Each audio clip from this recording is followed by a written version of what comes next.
आज का हमारा टॉपिक है क्लासिकल मॉडल से के बजाय नियम के बाद क्लासिकल मॉडल के अंतर्गत रोजगार और उत्पादन के संतुलन को देखना।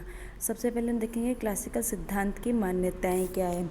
वस्तु व साधन बाजार में पूर्ण प्रतियोगिता है, इसकी मान्यता। पूर्ण रोजगार पाया जाता है, श्रम की सभी इकाइयाँ समरूप है, सरकारी हस्तक्षेप का अभाव है, मजदूरी कीमत नम्यता है, मतलब मजदूरी और कीमत पूर्णतः परिवर्तनशील है, बंद अर्थव्यवस्था होती है, व्यक्ति अपने पास फालतू नकदी नहीं रखना चाहता क्योंकि मुद्रा केवल वस्तुओं के लेन देन में ही काम आती है। सभी फर्मों का उद्देश्य लाभ अधिकतमकरण होता है। अर्थव्यवस्था का उदाग्र एकीकरण होता है, अर्थात प्रत्येक उद्योग उदाग्र रूप से एकीकृत है। यहाँ श्रम को किराए पर लेती है और केवल मात्र उत्पादन करती है, कोई मध्यवर्ती वस्तुओं का उत्पादन नहीं होता। अब इसके बाद आता है अर्थव्यवस्था को 3 भागों में बांटा गया है। इसमें फर्स्ट में आता है रोजगार और उत्पादन क्षेत्र, दूसरे में आता है मनी मार्केट, तीसरे में आता है रियल सेक्टर। अब फर्स्ट है रोजगार, इसके हम इक्वेशन देखेंगे। सबसे पहले इक्वेशन में हम देखेंगे कि उत्पादन फलन क्या होता है। ये बताता है कि उत्पादन फलन होता है उत्पादन फलन उत्पादन के साधनों का परिणाम है, अर्थात y=y/n है या श्रम। अगर जैसे जैसे रोजगार बढ़ता है उत्पादन बढ़ता है, मतलब ये पॉजिटिव रिलेशन को बता रहा है। फिर सेकंड है इसका इक्वेशन डिमांड फॉर लेबर क्या है। Demand for labour DN function of W/P, अर्थात W/P हो गई यहाँ पे वेज अपॉन प्राइस, अर्थात रियल मजदूरी। अगर मजदूरी और श्रम की मांग में नेगेटिव रिलेशन है, अगर मजदूरी बढ़ती है तो श्रम की मांग घट जाती है और मजदूरी कम होती तो श्रम की मांग बढ़ जाती है। और सप्लाई ऑफ लेबर जो बताता है कि वास्तविक मजदूरी दर और श्रम की पूर्ति में पॉजिटिव रिलेशन है। जैसे जैसे श्रम मजदूरी बढ़ती है पूर्ति बढ़ती है और मजदूरी घटती है पूर्ति घटती है। और संतुलन के लिए आवश्यक है कि श्रम की मांग और पूर्ति बराबर हो।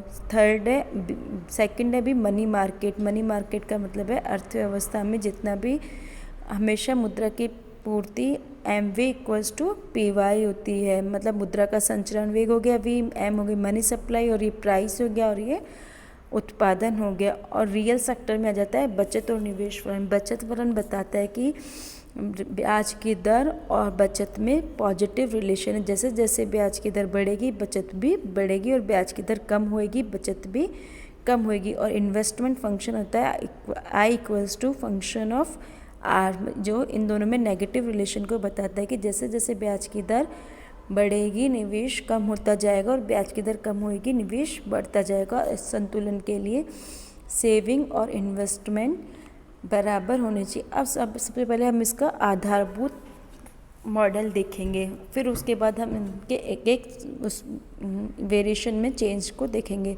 अब सबसे पहले हम देखते हैं इसमें 5 डायग्राम बनाए गए हैं। फर्स्ट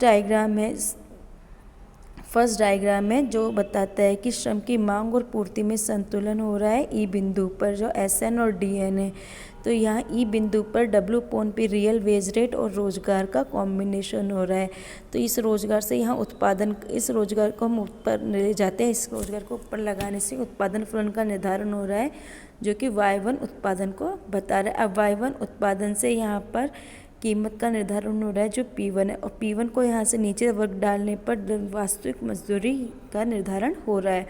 और सेविंग और इन्वेस्टमेंट फंक्शन ये एक दूसरे को काट रहे हैं, जहाँ रेट ऑफ इंटरेस्ट का निर्धारण हो रहा है। क्लासिकल मॉडल में समग्र मांग का निर्धारण मुद्रा की कुल पूर्ति के द्वारा होता है, जिसमें मुद्रा की पूर्ति और मुद्रा का चलन वेग शामिल है। MV की शेप आयताकार अतिपरवलय के समान होती है।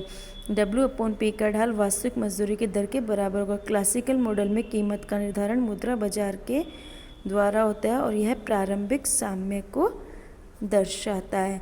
अब इसके बाद हम देखेंगे effect in increase in money supply. Money supply को यहाँ हम बढ़ा देंगे, उसके क्या होगा वो इफेक्ट, वो हम इसके नेक्स्ट